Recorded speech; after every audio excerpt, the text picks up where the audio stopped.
sisters to stand while we make this special tribute.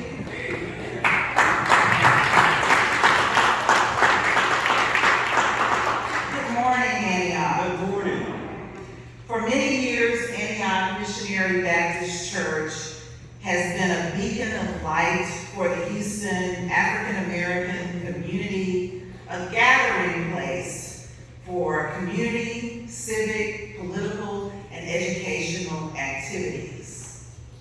Antioch Missionary Baptist Church, the Yates family, Friendship Baptist Church in Atlanta, and Spelman College are forever bound.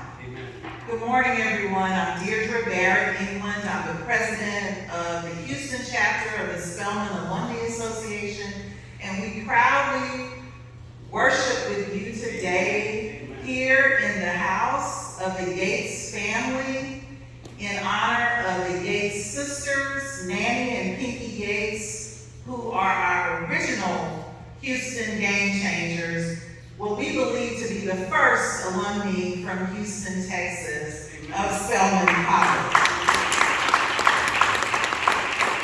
Just a little history that I love. In 1868, Reverend Jack Yates assumed the pastorship of 2-year-old Antioch Missionary Baptist Church. Over 120 years ago, both of Reverend Jack Yates' daughters graduated from Spelman Seminary, Pinky and Nanny Yates. The Atlanta Baptist Female Seminary was founded by Sophia B. Packard and Harriet Giles in the basement of Friendship Baptist Church on April 11, 1881. In 1882, John D. Rockefeller pledged $250 to the school, and in 1883, the school was moved to its present 9-acre site. 1884, the name changed to Spelman Seminary in honor of Mrs. Laura Spelman Rockefeller. Just a little bit more history. 1866, Reverend Yates established the Houston Academy, and Reverend Yates learned of Spelman Seminary in Atlanta, Georgia. 2 missionaries came to Houston and met Reverend Yates and encouraged him to send his daughters to Spelman Seminary. For 141 years, Spelman has honored our founders, and Reverend Yates' principles of excellence, education, and moving African Americans forward is directly in alignment with the mission of Spelman College. 2 sisters from Houston, a 141-year tradition. The sisters came to Spelman in 1892. Pinky graduated from Spelman Seminary in 1900, and her sister Nanny graduated in 1903. 1903. I got it now. Okay. Undaunted by the obstacles in their way, these 2 sisters were the original Houston alum. We have honored the sisters in perpetuity by establishing the Pinky and Nanny Yates Endowed Scholarship at Spelman College. We did that in 2021. And today, the Houston chapter of the National Alumnae Association of Spelman pays tribute to Pinky and Nanny Yates. By joining you here today, we have a small contribution we would like to make to the church, and we'd also like to make a special presentation to Nanny's granddaughters who are here. Are they here, Jay? They are here today. Mrs. Jacqueline Bostic, we have a gift for you, and Mrs. Martha Goddard.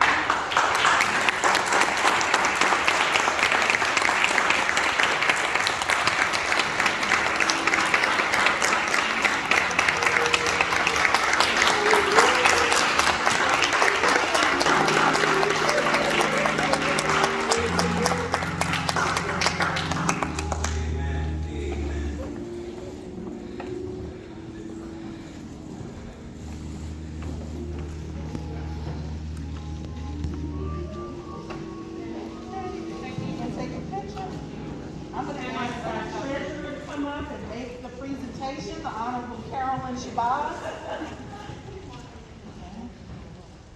Good morning. You haven't done it. Well, good morning. I am Carolyn Shabazz, and I am a proud graduate of college. I was a little confused this morning. I'm also an AKA, and I have on white shoes, and I'm black shoes in my car. That's how we travel in the city council. And so I bring you greetings from the city of Houston. I have actually served as the treasurer of the local chapter for 40 years.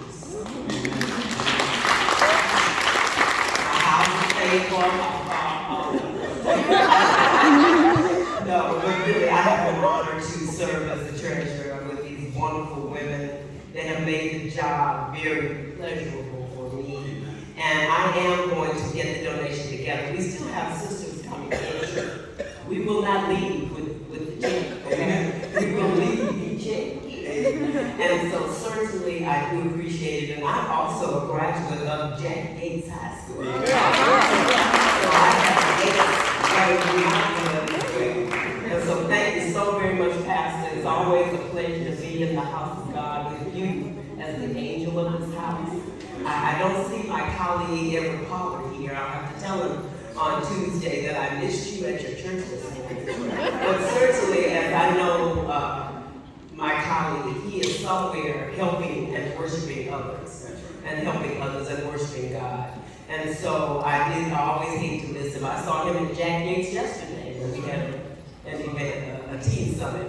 But thank you, always a pleasure to see the Yates family. And I thank you so very much. But I will just give them the envelope at that particular time. And we have all made donations, and so we're going to try to be fruitful in the house. So thank you so very much.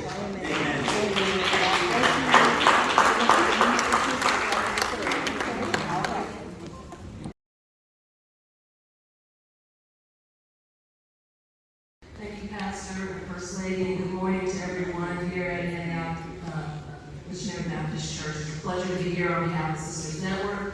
My name is Colleen Allen. I'm the Vice President of Sisters Network Incorporated, and Antioch Missionary Baptist Church has been a friend and a supporter of the organization for many years, so we thank you again. As is the National Alumni Association of Spelman College, we were a national partner on a couple of initiatives we worked on in October, so we thank you for your support. We're very excited to be back in person for our 12th annual Sisters Network Stop the Silence Breast Cancer Walk. It's the only national African American breast cancer walk in the country. And it's held here in Houston because this is our headquarters, but we have over 30 chapters around the country. Sisters Network was founded by my mother, who brings her greetings. She's not well today, but she just wanted to say hello and thank you again for inviting us. Her name is Karen Eubanks Jackson, and she's the founder, CEO. She's a 28-year, 4-time breast cancer survivor. And she started the organization here in Houston because she found the need to help our sisters to understand the breast cancer crisis that is plaguing our community. Our women are diagnosed at greater numbers than any other ethnic group, and we're dying more frequently than other ethnic groups. So we have a crisis, and we are looking at ways to try to address it, and we'll be doing some advocacy work on the Hill to see if we can even look at changing guidelines, because we can do the awareness and we can do the education, but if the guidelines are telling us to go at 40 and we're getting diagnosed much younger, then there's something wrong. So that's one of the things that we the walk will be next 2 weeks on Saturday, April 23rd. As you see, that's my mom right there waving her hand. She loves to be at the walk and greet all the thousands of people who were there.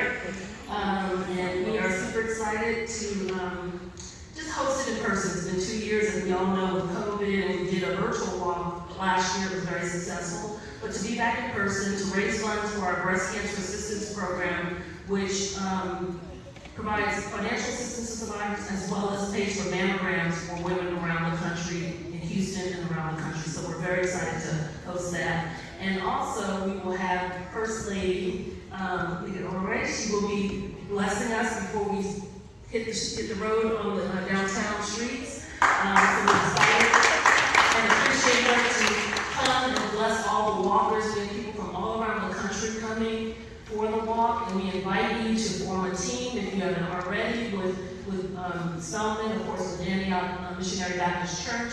The funds will be used again for our breast cancer assistance program. We have so many women who need help, and we just try to do our part. Last year, we gave about $125,000 in just financial support.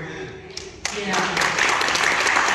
That doesn't include the mammograms that we pay for women as well. So we're doing the work. We're there. The ladies around the country who have our chapters are doing the work in their respective communities, and we're continuing to expand our footprint. So we just ask you to please support, come out. It's a great time. If you can't make it, you can always make a donation to the organization through our website, which is sistersnetwork.org, or stopthesilenceWalk.org. But it's a fun time, and yes, men are invited because we want our brothers to be out there, our children. Let's support the ladies in our family and make sure our women are getting their mammograms. Together we can stop the silence so that we can start beating the odds. Thank you.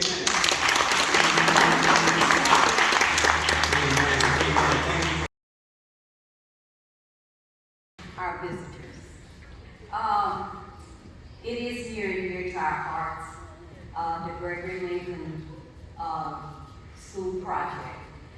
For the first time, for me, we did what we call snack bags for students. We were told, and we are now partnering with Rose of Sharon's Church and their group to have a little something for these babies when they get out of school. Because we were informed that sometimes these children don't have enough to eat, and they go to bed hungry, and they get meals once they get to school. And it's a repeated cycle. So when hearing about this situation, our beloved pastor, of course, will always come before us, the congregation, and he knows what's in his flock. And he knows that each and every one of us, we will rally the call. And on Thursday, we were so elated, a bunch of our members, as well as we had some non-members that were here, that packed those bags for those children with joy in their heart. I want you to know that each and every one of us, including me, I was so elated about it. I told my neighbors about it. And I told them what we were doing here at the church. And I'm expecting some help from my neighborhood. And because I do not like the idea of any child going hungry. God has blessed each and every one of us. Some of us, we've never known what it is to go hungry. And it's a sad thing that little ones have to experience this. So to continue what we started, Sister Emma Gums is going to give you a brief word on the reaction of our children. Good morning. Good morning. Last Thursday, a group of members and non-members, as Sister Mary said, came together for one accord. That was to feed the children. A lot of you know that's the only meal they had, or when they had their last meal. These children are hungry. The first clip that Pastor showed us, I think it was last Sunday, Pastor? Yes. And we saw a child that was on the clip that missed out on one of these sack lunches. So Pastor, as she said to Samaritan, united with Reverend Elmo Johnson, Rose of Sharon Church. And we bought a total of 250 sack lunches. We prepared 80, and we prepared 170. And we prepped and we prepped. I think it took about 5 hours to prep what we prepped. But you won't believe those lunches were gone in less than 20 minutes. These children are hungry. One of the young men that was on the clip last Sunday ran out to get a lunch. There was no lunch. They were out.